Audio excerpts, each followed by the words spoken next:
बिना विषय सूची के कुछ बैठक, वह भी शिक्षण वर्ग, कर सकते हैं क्या? इसका विचार मन में आया था। दूसरा, यदि कुछ पूर्व तैयारी करके आनी हो तो उसके लिए समय तो बहुत ही कम था। इतनी इतनी विलंब से आपको सूचना और लिंक भेजी है, इसलिए अभी विषय सूची नहीं भेजना। पूर्व तैयारी थोड़ी सी मैंने मेरे मन में करके रखी है, परंतु आपको इसका पता नहीं है, क्योंकि आपके आपके तक इस विचार को मैंने पहुंचाया नहीं है। तो आज का हमारा शिक्षण वर्ग हमारे उत्स्फूर्त विचारों के आधार पर चलेगा। सबसे पहले जरा उपस्थिति देख लेते हैं। सह संयोजकों में से कौन कौन उपस्थित है वो पहले बताएंगे। मैं प्रणाम ताई, मैं समीर गायकर। बहुत सी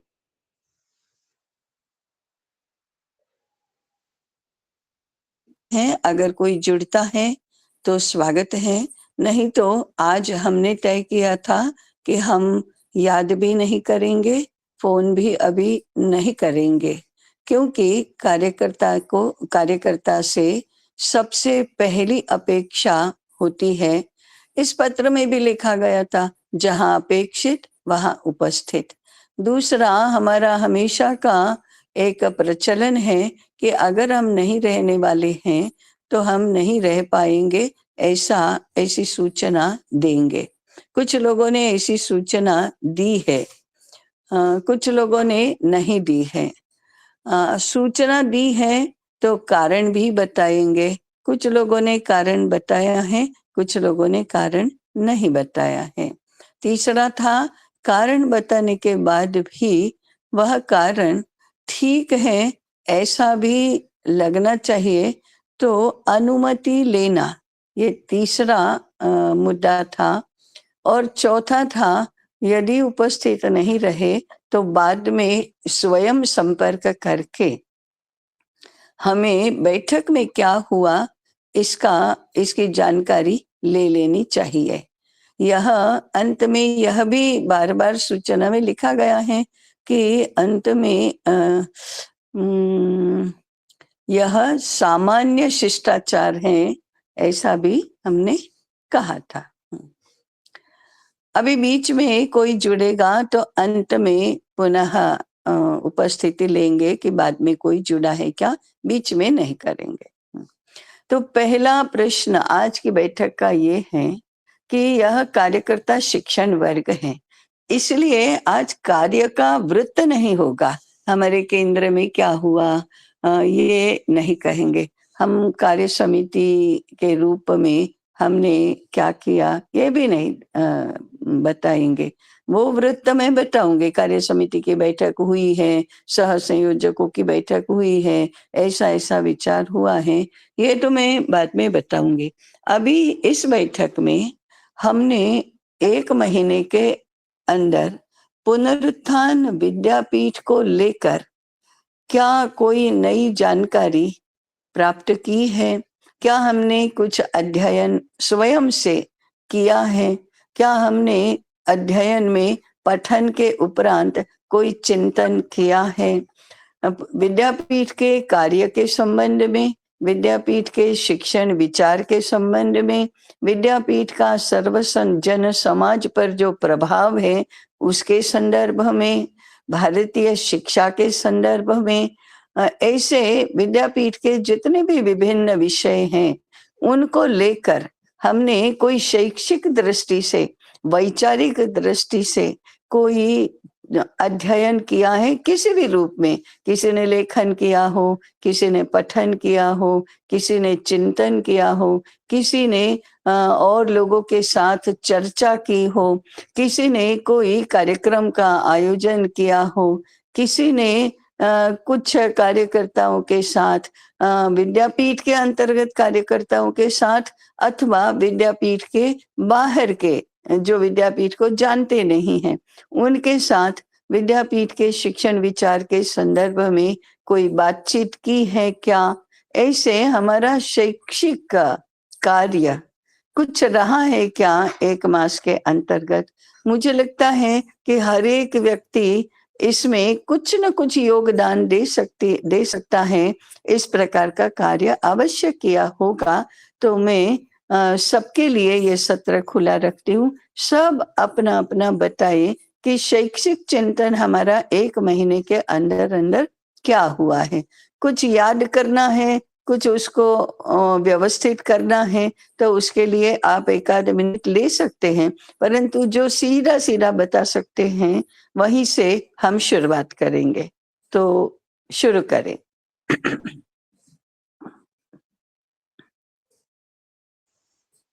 हाँ, ये जो अभी संभल में बैठक हुई और 10 गृह गंगा धारा जो मिले, तो हुँ, मन में विचार हुआ, लोग तय हुए, उनकी सूची बनी और उनको मिलना अभी शुरू किया है। उसमें 4 लोगों हुँ, को मिलकर ये बात हुई है और उनको गृह गंगा धारा हुँ, निश्चित की गई है। हुँ, तो और 6 लोगों का हुँ, तो तय हुआ है, लेकिन अभी उनके समय पर मिलना, ये अभी 2 दिन में हो जाएगा। जी। ये अ, उससे हुआ। हुँ। हाँ, हाँ, यह तो समीर भाई संपर्क करने का काम हुआ और उनको हमारी सामग्री पहुँचाने का काम हुआ। विद्यापीठ के शिक्षण विचार के संदर्भ में कुछ बात हुई क्या? उदाहरण बताती हूँ, गृह गंगा धारा पत्रिका पढ़ना, ये हुआ क्या? या ये गृह गंगा धारा क्या है? क्यों है? पितामही विद्यापीठ क्या है? इसके बारे में किसी के साथ चर्चा हुई क्या? इसको इसको मैं कहती हूँ शैक्षिक दृष्टि से कुछ चिंतन हुआ क्या? या कुछ अध्ययन हुआ क्या?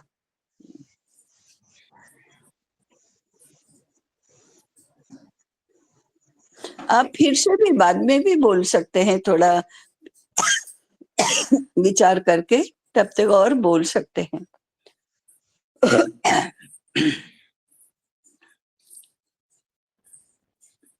भाई प्रणाम, मैं ममता। जी, नमस्कार। इस नमस्ते भाई। इस माह में पहले मैंने पढ़ी थी परिचय, पुनरुत्थान विद्यापीठ की जो परिचय पुस्तिका है, हाँ, और हाँ, पहले हमने केंद्र में भी पठन जो हाँ, है इसको पढ़ के ही हाँ, प्रारंभ किया था।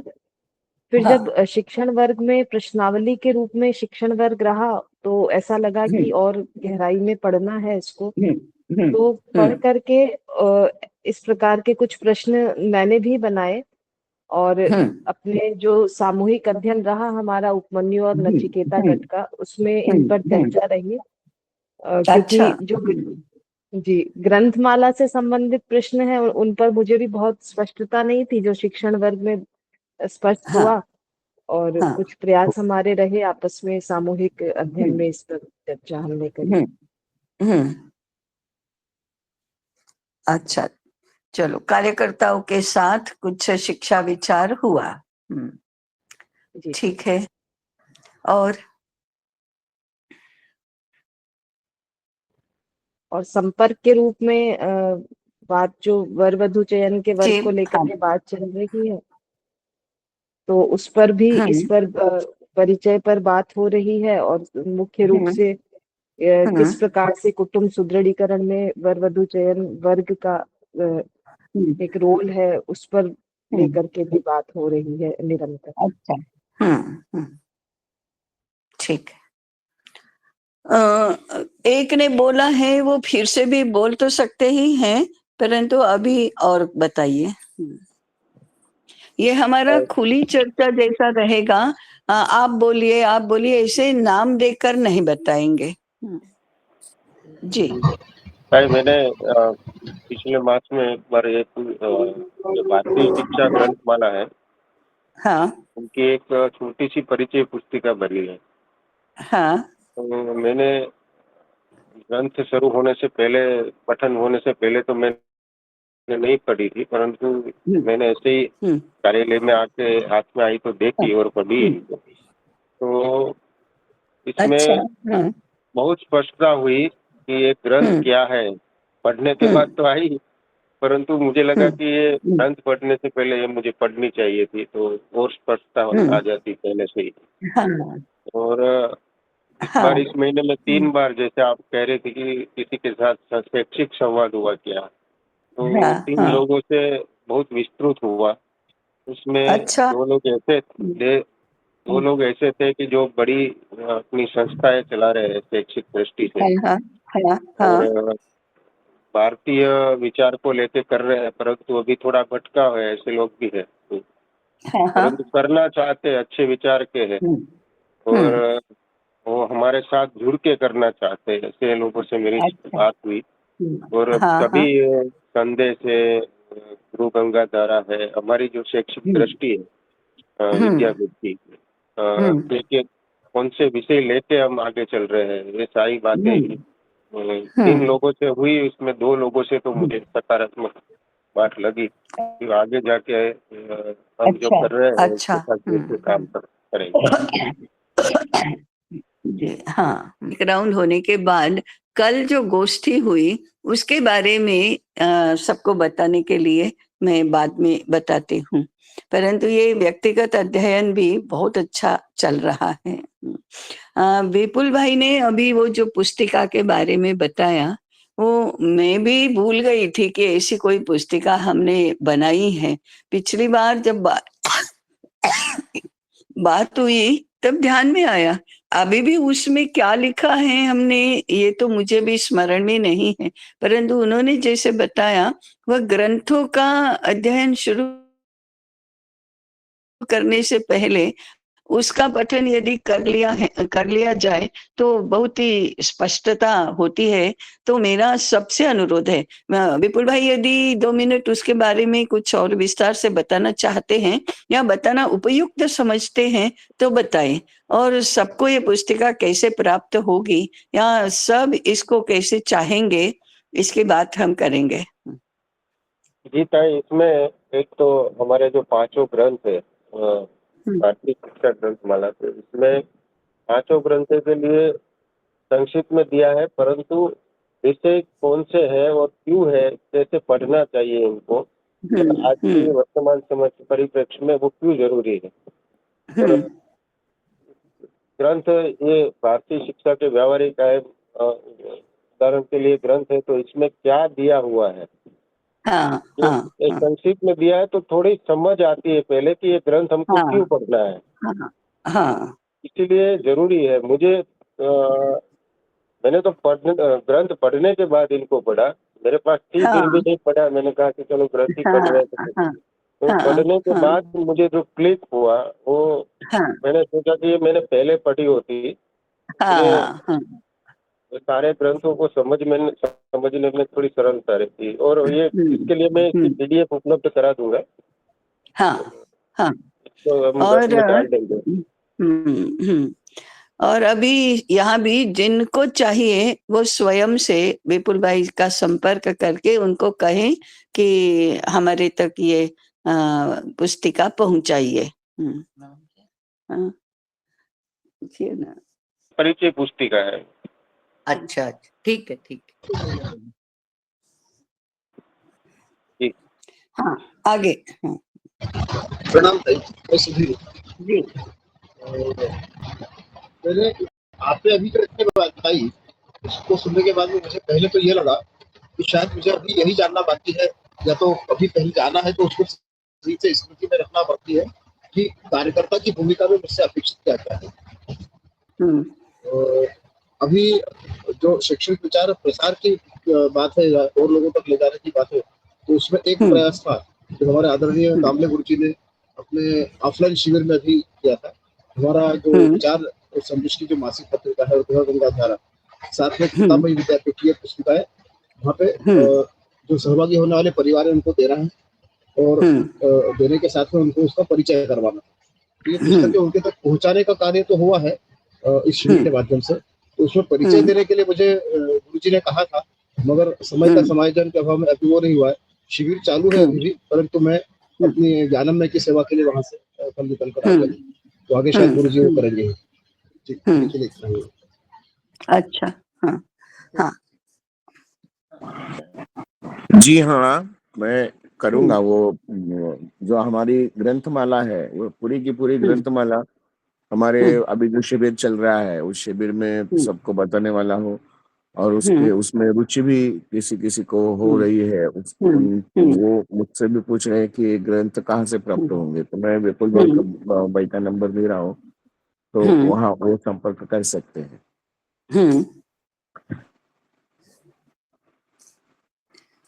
जी, आगे बोलिए। सावडेकर जी का हो गया, अब शेष। मैं रामचंद्र। अभी जो पुनरुत्थान विद्यापीठ परिचय की बात चल रही है, तो 17 में 31 मई और 1 जून को नक्षत्र दर्शन कार्यक्रम अपने सहयोग से हो रहा है। तो उसमें उसका मराठी अनुवाद करके मैं छोटी सी पुस्तिका बनाने वाला हूँ और मराठी में ये पुस्तिका उस समय वितरित करने का मेरा मनोदय है। एक सप्ताह में इसका कार्यक्रम होना चाहिए। रामचंद्र जी, एक मिनट। आगे हाँ। क्या करने वाले हैं वो हम आगामी इसमें देखेंगे कि क्या किया। अभी गत पूर्णिमा से लेकर आज की पूर्णिमा तक हमारा कुछ अध्ययन हुआ कि नहीं हुआ, और हुआ तो क्या हुआ, इसके बारे में चर्चा चल रही है। जी ताई, तो अध्ययन अभी एक 10 दिन तो संभल के यात्रा में गए। वहाँ पे जो अध्ययन हुआ उतना ही हुआ है। उससे पहले व्यक्तिगत अध्ययन हुआ, इतना ही है। जी ताई। हाँ, व्यक्तिगत अध्ययन हुआ ना। हाँ, हुआ। वो तो क्या हुआ? व्यक्तिगत अध्ययन आर्थिक स्वतंत्रता कैसे प्राप्त हो, इसके संदर्भ में जो संदर्भ मिलते हैं, मैं अपनी एक नोटबुक में लिखते जाता हूँ हमेशा। तो उतना ही चल रहा है अभी। तो अभी कौन से पुस्तक में से आपने कुछ भी लिखा? वो जो 5 ग्रंथ है, उसमें अलग-अलग पन्नों पर अर्थशास्त्र अच्छा। के संदर्भ में जो आता है, हाँ। उसकी संक्षिप्त जानकारी मैं अभी लिख रहा हूँ। अच्छा। हाँ। ठीक है। और अपने जो ज्ञान सागर ग्रंथ में अर्थ विषयक ग्रंथ है, वो तो मैंने सब अपने घर में ले लिए है और उसका अच्छा। पठन शुरू ही है। ठीक। जी। हाँ, मैं ज्योति टाइप। हाँ, मैंने आध्यात्मिक संकल्पनाएं पूर्ण फिर से पढ़ा और शैक्षिक संकल्पनाएं आधा पढ़ा। बस अभी इतना ही। नमस्कार, और मैं वैद्य सुनील दामले। सांस्कृतिक संकल्पनाएं आधा पढ़ा।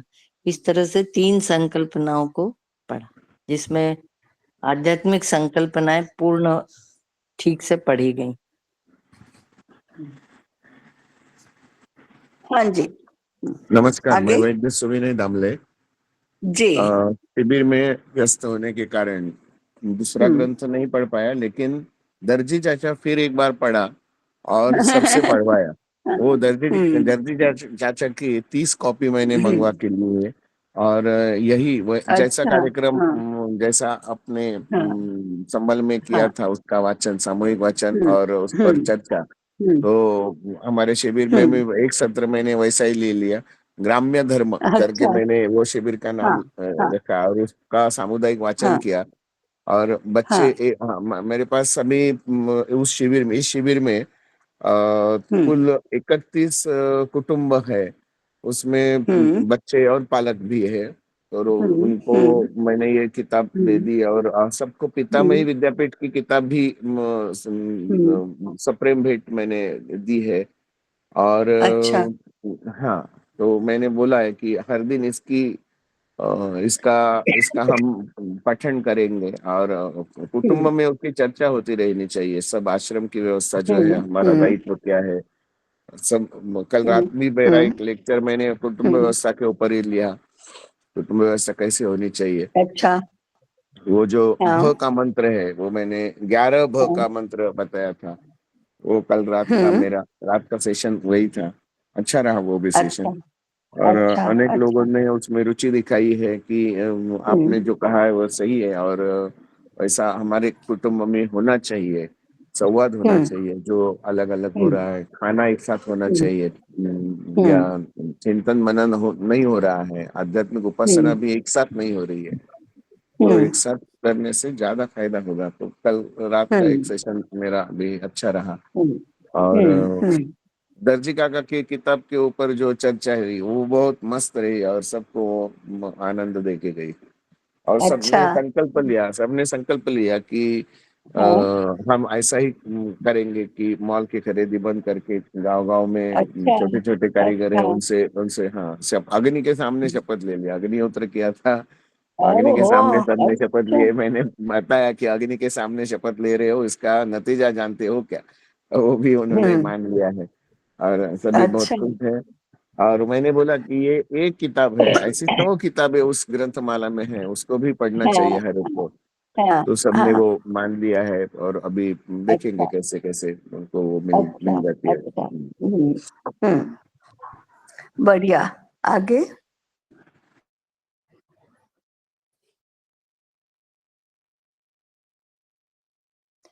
अभी कोई बच्चा क्या? हाँ हाँ, संदीप जी, महेश जी, आरती बहन। प्रणाम ताई, संदीप बोल रहा हूँ।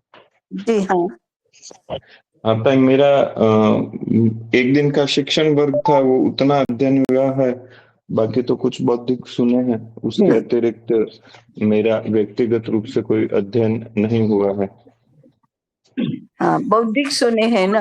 कौन से बौद्धिक सुने? हाँ, अभी सरसंघ चालक जी के 2 बौद्धिक सुने थे ताई।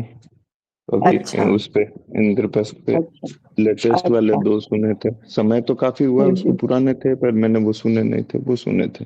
अच्छा अच्छा ठीक है। बाकी अभी हाँ ग्रंथ लेकर के बैठना हुआ हो ऐसा नहीं हुआ है, पिछले 15 हाँ, दिनों के अंदर नहीं हुआ है। ठीक।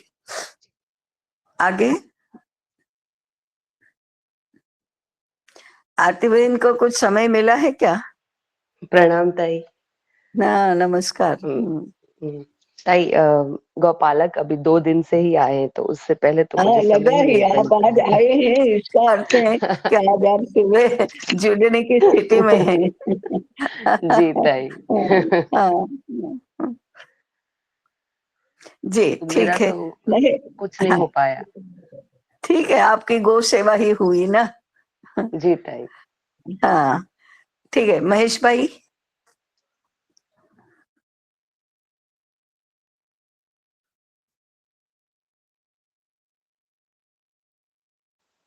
हरिओम। वे प्रवास में है तो शायद कुछ अच्छा नहीं नहीं बोल सकते हैं, ठीक है। मेहुल भाई। प्रणाम ताई। अध्ययन विचार रूप में अध्ययन पठन और श्रवण इसके माध्यम से शुरू होता है। तो हम ग्रंथ पढ़ते हैं या किसी का बौद्धिक सुनते हैं, तो वह श्रवण और पठन के माध्यम से हमारा अध्ययन हो रहा है। उसके बाद हम चिंतन करते हैं उसके ऊपर, वह भी अध्ययन ही है। हम मानसिक रूप से बहुत कुछ विद्यापीठ के बारे में विचार कर रहे हैं। कार्य की रचना कैसी होगी, अब क्या होना चाहिए, अभी क्या अवरोध आ रहे हैं, तो यह चिंतन करना यह भी एक अध्ययन है। किसी के साथ हम विद्यापीठ के शिक्षण विचार के संबंध में चर्चा करते हैं, वह भी अध्ययन है। कुछ लिखते हैं और कुछ भाषण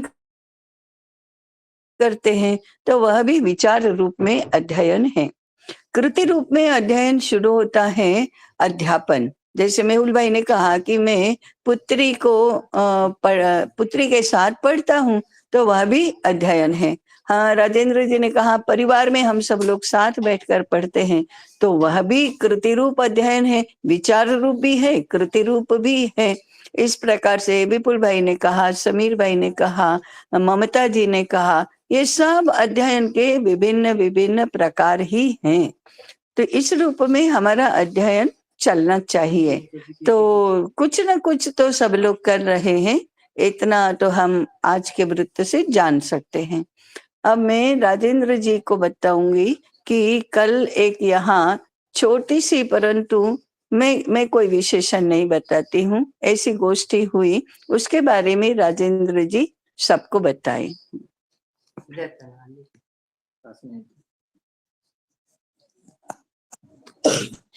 सभी भाई बहनों को नमस्ते, राम राम। कल एक विद्वत चर्चा थी, उसका विषय था सनातन धर्म और देश की शिक्षा। उस पर कुल 7 विद्वान उपस्थित थे। हालांकि उपस्थित अधिक को होना था, लेकिन युद्ध काल के कारण संदीप जी भी नहीं आ पाए और कुछ अन्य विद्वान भी नहीं आ पाए। तो उसमें जो विशेष चर्चा हुई वो ये हुई कि किस तरह से देश की शिक्षा का प्रश्न हम सबके सामने है और उसका व्यवहारिक समाधान अपने अपने क्षेत्र में क्या हो सकता है। जैसे शांतनु गुप्ता जी आए, उन्होंने द रामायणा स्कूल खोला हुआ है और रामायण को बच्चों की कॉमिक्स के रूप में और बहुत सरल भाषा में और गेम्स और पजल के रूप में प्रस्तुत कर रहे हैं। तो उन्होंने कहा कि मैं आचार्य अध्ययन योजना से जुड़ूंगा और मैं अध्ययन भी करूंगा। दूसरा, जो हमारा विद्यापीठ का प्रमुख विचार है कि शिक्षा भारतीय होनी चाहिए, इससे सब सहमत हैं। शिक्षा निशुल्क और स्वायत्त होनी चाहिए, इससे भी सहमत हैं। किंतु जो निशुल्क होनी चाहिए, इस पे एक जगह पे आके लोग ठहर जाते हैं कि इसकी पूर्ति कैसे होगी। लेकिन इस विचार मंथन को जब शाम तक किया तो इस पे भी लोग मान गए। लेकिन स्वायत्तता के ऊपर अभी सबको अस्वाभाविक और अप्राकृतिक और असंभव लगता है सभी को। लेकिन जब संध्या तक गोष्ठी पूर्ण हुई, निष्कर्ष निकला, तब तक सब मानने लगे कि आज तक कोई भी प्रयोग यशस्वी नहीं हुआ जिसने इस अनिष्ट के साथ अपने आप को जोड़ा और वो स्वयं के साथ जुड़ करके वो स्वयं भी अनिवार्य अनिष्ट हो गए और उनके और स्वायत्तता का हनन करके उसको भी हमने अनिवार्य अनिष्ट बना लिया। फिर उसके बाद प्रवीण चतुर्वेदी जी थे, जो मूनलाइट स्टूडियो चलाते हैं प्राच्यम के माध्यम से। तो उन्होंने बहुत अच्छे से बताया कि किस तरह से हम भारत के विषय में कर रहे हैं और कैसे व्यास विद्यापीठ से जुड़ करके हम अपना योगदान दे सकते हैं। और उनके साथ ताई का पॉडकास्ट भी हुआ, बहुत लंबा है वो, 2 घंटे का पॉडकास्ट है। वो रात्रि में संपन्न हुआ था, शाम को चला, क्योंकि 7:30 बजे तो गोष्ठी संपन्न हुई, 8 बजे हम वापस आए थे, उसके बाद वो शुरू हुआ था। तीसरा, जो विष्णु जी आए हुए थे, उन्होंने बताया कि किस तरह से लीगल बैकिंग दी जा सकती है किसी भी स्वायत्त गुरुकुल को। जो आर्टिकल 28(2) है, जिसमें किसी भी लिंग्विस्टिक और रिलीजियस माइनॉरिटी को जैसे संस्कृत आधार पे गुरुकुल खोला जा सकता है और उसमें किसी प्रकार के किसी पाठ्यक्रम की भी आवश्यकता नहीं है। कोई खोलें तो पूछेंगे नहीं। लेकिन हम चाहते हैं कि जो गुरुकुल हो वो पुनरुत्थान विद्यापीठ की तरह स्वायत्त होने चाहिए। तो अंत में उस पर भी सहमत हुए कि लीगल बैकिंग की आवश्यकता नहीं है, गुरुकुल तब खोले जाएं जब हम इतने शक्तिशाली और सामर्थ्यशाली हो जाएं कि हमारे से इस प्रकार की कोई मांग ही नहीं हो कि आप सर्टिफिकेट दिखाइए। जैसे चंडीगढ़ में एक स्कूल है, इंटरनेशनल बिजनेस स्कूल, हालांकि वो पूरी तरह से शुल्क आधारित है, 45 लाख रुपए एक वर्ष की फीस में लगती है, लेकिन उससे निकलने वाले बच्चों को 40 लाख रुपए मिलते भी हैं, ऐसा बता रहे थे वो। तो वो स्वायत्त है, कहीं की मान्यता नहीं है, लेकिन उन्होंने अपने आप को इतना बड़ा बना लिया कि उनकी डिग्री की मान्यता सब जगह है। इसी तरह से जो हार्वर्ड इत्यादि संस्थाएं, उन पर भी चर्चा होगी, वो भी निजी संस्थाएं हैं, लोग फंडिंग करते हैं और उनकी अपनी मान्यता है, उनको सरकार की किसी प्रकार की कोई मान्यता नहीं है।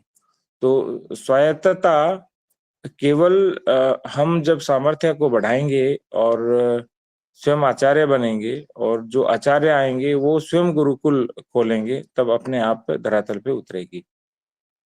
और इसके बाद अंकुर जी थे हमारे साथ, तो अंकुर जी ने भी किस तरह से शिक्षा में समस्याएं हैं, सह शिक्षण नहीं होना चाहिए और किस तरह से वो अपना योगदान दे सकते हैं। वो स्वयं आचार्य हैं और उन्होंने रात्रि में मेरे साथ 1.5 घंटे और बैठे ताई वो। तो उन्होंने कहा कि मैं गुरुकुल खोलना चाहता हूँ, तो बताइए मुझे क्या करना पड़ेगा। तो मैंने कहा आप आचार्य अध्ययन योजना से जुड़िए। और ताई वो इतने ज्ञानी हैं, बहुत ज्ञान, यानी विषयों का बहुत ज्ञान है उनको। तो मैंने कहा कि आप तो तुरंत ही नचिकेता से श्वेतकेतु से सीधा भृगु याज्ञवल्क्य तक आराम से आ जाएंगे, 6 महीने 1 वर्ष में ही आ जाएंगे, क्योंकि आपका अध्ययन बहुत है। और दूसरा उनकी स्पष्टता बहुत है। उन्होंने कहा स्वायत्तता भी होनी चाहिए, भारतीयता तो होनी ही चाहिए, और निःशुल्क भी होना चाहिए। क्योंकि उन्होंने कहा कि जब स्वामी दयानंद सरस्वती और शुद्धानंद जी तक जब आर्य समाज और बाद में जब स्कूल स्थापित हुआ, जब तक किसी की कोई मान्यता नहीं थी तब तक समाज पर प्रभाव बहुत था। और जैसे ही उन्होंने यूजीसी से या विभिन्न बोर्ड से मान्यता ली, उसके बाद पतन होता गया और आज तक पतन हो रहा है। ये उन्होंने बड़े विस्तार से बताया। और रेवती साकलकर जी कल आई हुई थी, जो प्रवीण जी की धर्मपत्नी है, जिनको काशी की कोकिला कहते हैं। वो वहाँ के संगीत विद्यालय में प्रोफेसर भी हैं और मंच पे गाती भी हैं। तो उन्होंने राम स्तुति बहुत सुंदर, ऐसे लग रहा था कि पूरा ताम झाम के साथ गा रहे हैं, लेकिन उन्होंने बहुत अच्छी गाई। और इसके साथ में हमारे कप्तान साहब भी थे। मुझे तो लग रहा था कि पूरी गोष्ठी में नहीं होंगे, लेकिन उनको इतनी रुचि हुई और उन्होंने रात्रि में फोन किया था, 11 बात हुई हमारी। तो उन्होंने कहा कि ताई तो अभी तो जा तो नहीं रही है ना, उनकी इच्छा हो रही थी कि कुछ दिन में ताई से चर्चा करूं। तो कल वैचारिक दृष्टि से वो सुदृढ़ बहुत हैं, तो उन्होंने कहा कि इसी तरह की जो प्रकल्प हैं, इन्हीं से कुछ निकल सकता है, क्योंकि शुद्ध सत्व में अपनी शक्ति होती है आगे बढ़ने की, किसी को धक्के मार के नहीं बढ़ाना पड़ता। फिर सभी को हमने 5 ग्रंथ जो भारतीय शिक्षा ग्रंथ माला की भेंट किए। चिति, पुनरुत्थान विचार कार्य यानी विचार संदेश, ग्रह गंगा धारा, जीवन विकास के सूत्र, गुरुकुल संकल्पना, ये सब ग्रंथ हमने उनके साथ में भेंट किए। हाँ, एक यहाँ विनीत जी थे जो दंगे से प्रताड़ित थे, वो भी आए हुए थे। तो उन्होंने भी अपना अनुभव भी साझा किया और तन मन धन से सहयोग करने का भी उन्होंने वचन दिया। और इसके अतिरिक्त पिताजी और भाई साहब थे, प्रियांशु था, संदीप था। ये सब लोग श्रवण भक्ति का आनंद ले रहे थे। हमारे कार्यालय के 2 लोग भी श्रवण भक्ति का आनंद ले रहे थे पीछे। तो सबसे बड़ी बात जो गोष्ठी से निकली कि जो सूक्ष्म चर्चाएं होती हैं वे गहरी भी अधिक होती हैं, प्रभावी भी अधिक होती हैं, समझ भी अधिक बढ़ती है। और जिस हम लोकमत परिष्कार और नैमिषारण्य तप में विद्वान मत परिष्कार की बात करते हैं, वो भी उससे अधिक होता है। ये संध्या तक निष्कर्ष निकला। इसलिए मैंने ताई को कहा कि इस बार हम यदि और भी गोष्ठी कराएंगे तो बहुत सूक्ष्म गोष्ठियां कराएंगे, ताकि परस्पर चर्चा हो, सब अपने विचार कर सकें और हमारा विचार भी मान सकें। तो कल का जो परिणाम ये रहा कि 3 से 4 लोग यानी 6-7 लोग बैठे थे, तो लगभग सारे ही पुनरुत्थान के साथ सहयोग को सहमत हुए, लेकिन सीधे आचार्य अध्ययन योजना से जुड़ने को भी 2-3 लोग राजी हुए, जो कि बड़ी बड़ी गोष्ठियों में ताली वाली ताम झाम में लुप्त हो जाता है। ताई जी। हाँ, कल की गोष्ठी का अनुभव बहुत अच्छा रहा। मैंने ये जो है कि हम बड़ी गोष्ठी करते हैं, उसका एक उद्देश्य और प्रयोजन अलग रहता है, परंतु हम यदि एक दूसरे के साथ आराम से बैठकर चर्चा और चिंतन करते हैं तो उसका भी अपना एक प्रभाव होता है। और हमारी अभी कार्य समिति की बैठक हुई, उसमें भी आगामी वर्ष में हम बड़ी गोष्ठी नहीं करेंगे, ऐसी छोटी छोटी गोष्ठियां एक से अधिक करेंगे। तो इस प्रकार से विचार का आदान प्रदान एक स्तर के लोगों के साथ, माने जो सही में विद्वान भी हैं और शिक्षा का हित चाहते हैं, समाज का हित चाहते हैं, ऐसे लोगों के साथ ये जब चिंतन होता है, चर्चा होती है, तो वो बड़ी फलदायी होती है। इसलिए इस वर्ष हम छोटी गोष्ठियां करेंगे। ऐसा ही फिर से एक बार जो मत था वो दृढ़ हुआ, ऐसा हुआ। अटेंड की, वो बोले ना मुझे मालूम ही नहीं था, मुझे लगा तालियां बजेंगी। हाँ। मैंने गोष्ठी में विष्णु शंकर जैन आए थे। आप सब जानते हैं कि ये सारे हमारे काशी ज्ञानवापी मंदिर हो या अयोध्या का मंदिर हो, मथुरा का हो, संभल का हो, ये सब उसके केसेस दर्ज करने वाले, लड़ने वाले विष्णु शंकर जैन हैं। वे भी आए थे। वे, उनको ये गोष्ठी इतनी छोटी होगी इसकी कोई कल्पना नहीं थी। उनको लगा कि बड़ी गोष्ठी होगी और उसमें हम भाषण करेंगे और जितना समय दिया होगा 25 मिनट आधा घंटा उतना समय बोलेंगे और फिर लोग तालियां बजाएंगे और हम वापस आएंगे, इससे तो कोई मतलब नहीं निकलता। तो इसके स्थान पर ये ऐसी छोटी गोष्ठी रखी है, ये बहुत ही अच्छा किया, ऐसा उनका अभिप्राय था। और वे भी बहुत आग्रह पूर्वक कह रहे थे कि नहीं, हमको शासन की मान्यता नहीं मिल सकती, ये बात ही गलत है। हम अपनी जो न्याय, जो अपने संविधान में और कानूनों में क्या क्या प्रावधान है उसको हम जानने की चिंता ही नहीं करते और उसका लाभ भी नहीं उठाते। तो उनको लगा कि पुनरुत्थान को मान्यता क्यों नहीं मिलती है यूजीसी की। मिलेगी, आप मुझे बताइए, मिलेगी। हमने 2 बातों की स्पष्टता की। एक तो पुनरुत्थान को इस प्रकार की किसी भी प्रकार की मान्यता चाहिए ही नहीं है। हम चाहते हैं और नहीं मिलती है ऐसा प्रश्न नहीं है, परंतु उनका प्रश्न था और अन्य लोगों का भी कि अगर मान्यता मिलती है तो क्या हानि है, मान्यता ले लेंगे और हमको जो चाहे वो हम कर सकेंगे।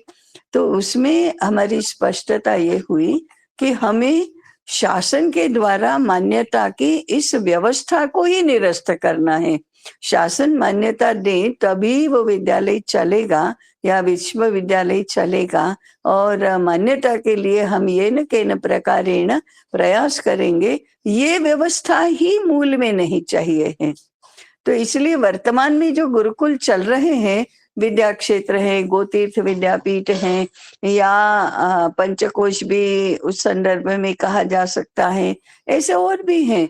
उनको यदि मान्यता चाहिए तो वो इस प्रकार से मिल सकती हैं और वहां बताएंगे। नहीं तो हमने कहा कि जब तक हम बिना मान्यता के चलाने का सामर्थ्य प्राप्त नहीं करते तब तक हम गुरुकुल ही न चलाएं, ऐसा विद्यापीठ का परामर्श तो सबके लिए होता है। फिर भी जो चला रहे हैं उनके लिए ये प्रावधान हो सकता है।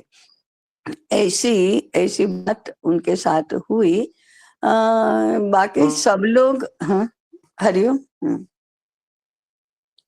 बाकी सब लोग इस विषय में फिर स्पष्ट तो हुए कि हाँ, करना तो ऐसा ही चाहिए। आज वह स्थिति नहीं है, आज वह स्थिति नहीं है और तो भी गुरुकुल खोला है तो कदाचित कहीं समझौता करना पड़ा, तो ये समझौता न करके इस प्रकार के जो कानून है उनके अंतर्गत मान्यता प्राप्त करने का प्रयास करें। अन्यथा सामर्थ्य प्राप्त करना और परिस्थिति अनुकूल बनाना कि जहां मान्यता का प्रश्न ही न हो, इस बात से भी बहुत लोग या अधिकांश लोग या सबके सब लोग सहमत तो हुए, सिद्धांत में तो सहमत हुए, परंतु बाप रे ऐसी स्थिति कब आएगी, ये तो इसके बारे में कुछ लोग साशंक अवश्य थे। ऐसी ये कल की गोष्ठी रही। तो हम लोगों ने बताया कि हम महीने भर में क्या क्या अध्ययन कर रहे थे या हमने क्या किया। कहने का तात्पर्य माने ये है कि हम सब लोगों का अध्ययन किसी न किसी रूप में चलना ही चाहिए।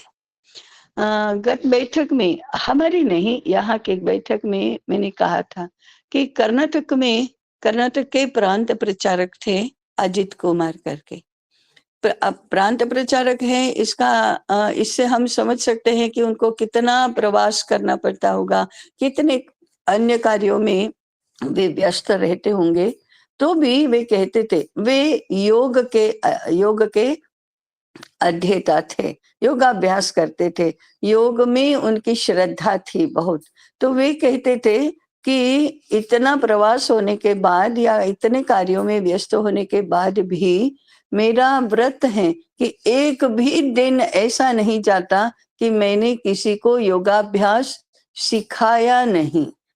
ये शब्द जरा ध्यान में लीजिए। स्वयं का अभ्यास तो सब लोग समय क्या अनुकूलन करके कर लेते हैं, परंतु दूसरों को सिखाना ये भी तो योग के प्रचार के लिए आवश्यक है।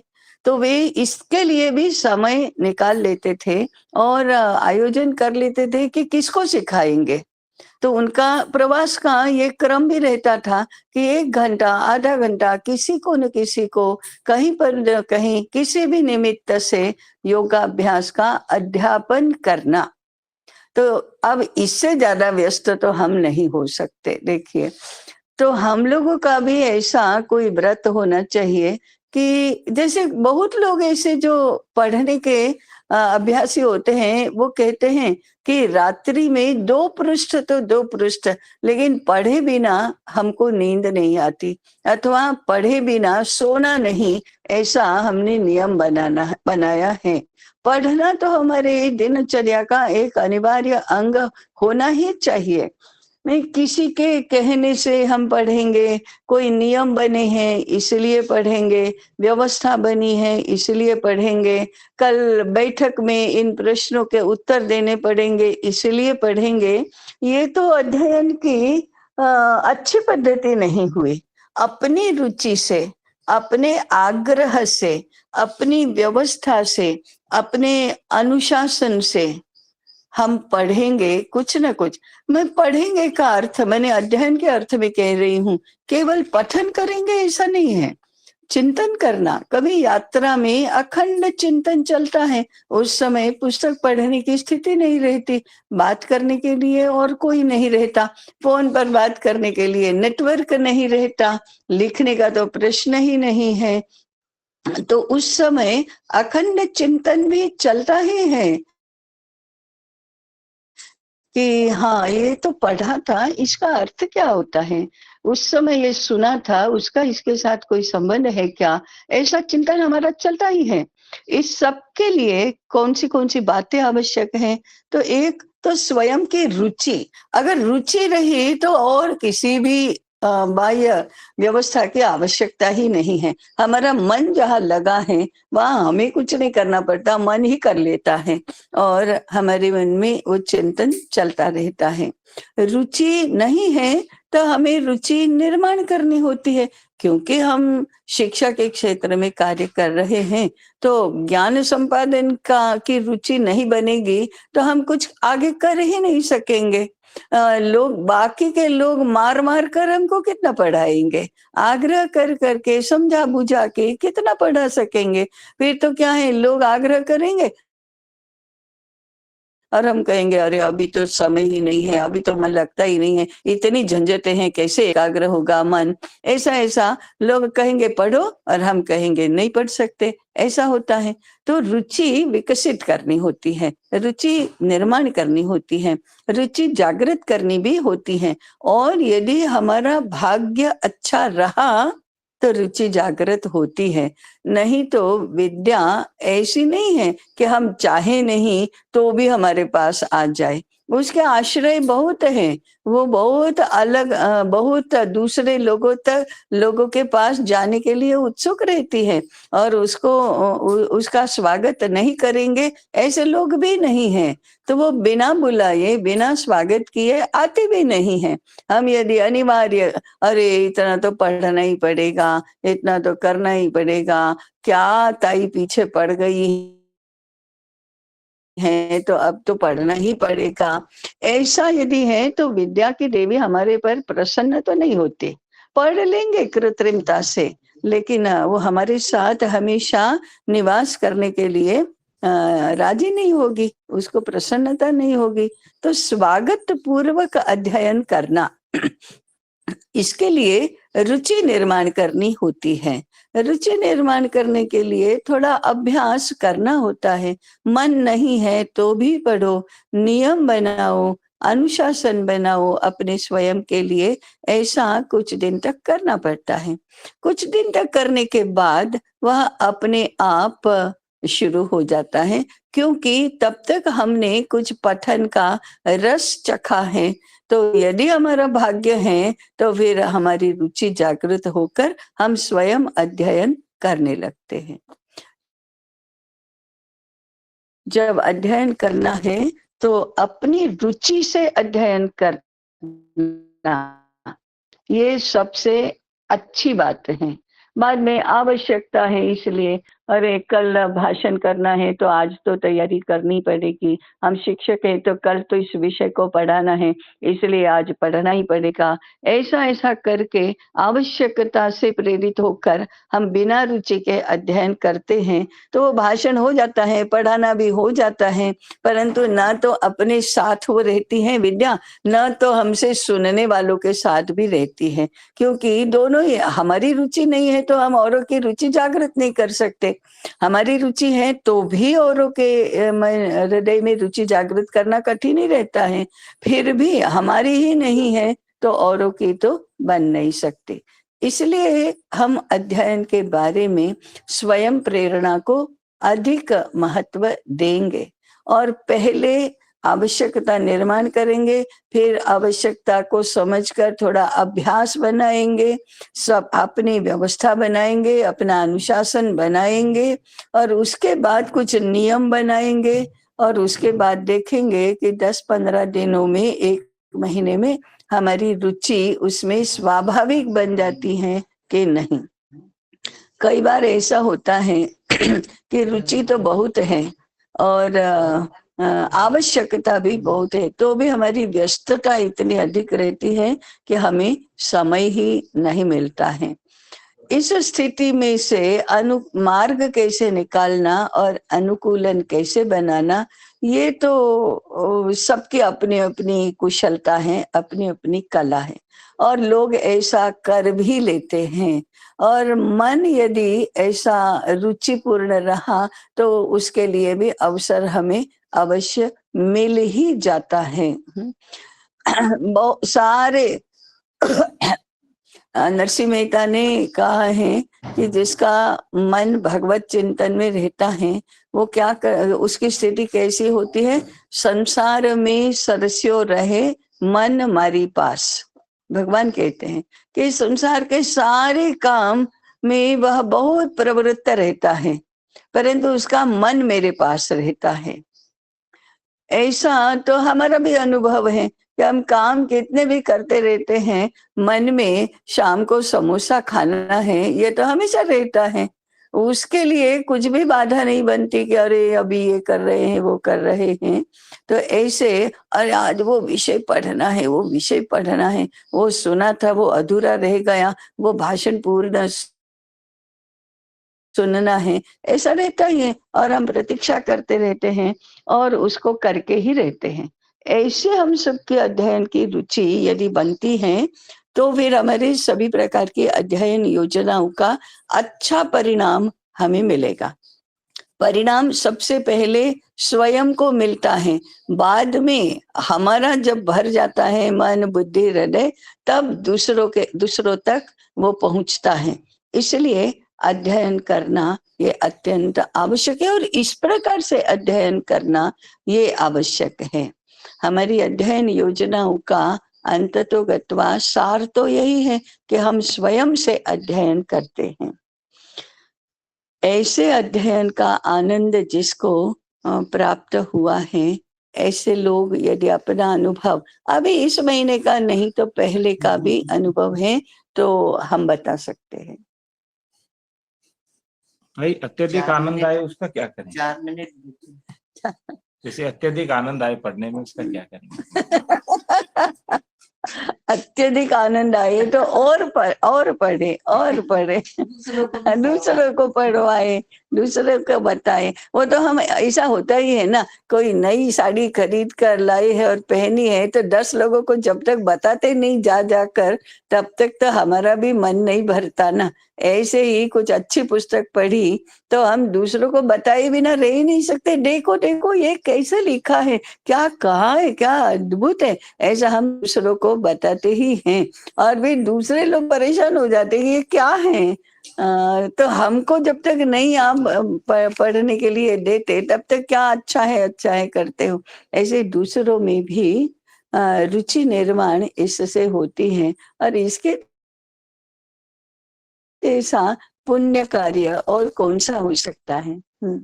और कुछ बताइए, अभी समय होने को आया है।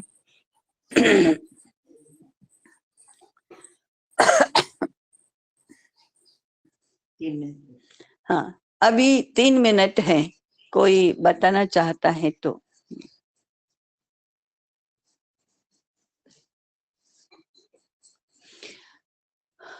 ठीक है, आगामी। प्रणाम ताई संदीप। हाँ जी, हाँ जी, प्रणाम ताई बताइए। संदीप। हाँ हाँ जी, आप अभी की जो चर्चा हो रही है उसके अनुसार यूं लगता है कि जैसे हमारा वार्षिक उत्सव था तो उसमें हाँ हमने सभी को परिवार गोष्ठी ऐसा हाँ ग्रंथ सभी को उपहार में दिया। हाँ तो हाँ हाँ। सबका प्रतिसाद भी अच्छा है और देने के बाद में कुछ लोगों के फोन भी आए कि आपने तो अच्छा, बहुत ही अच्छा ग्रंथ हाँ दिया है।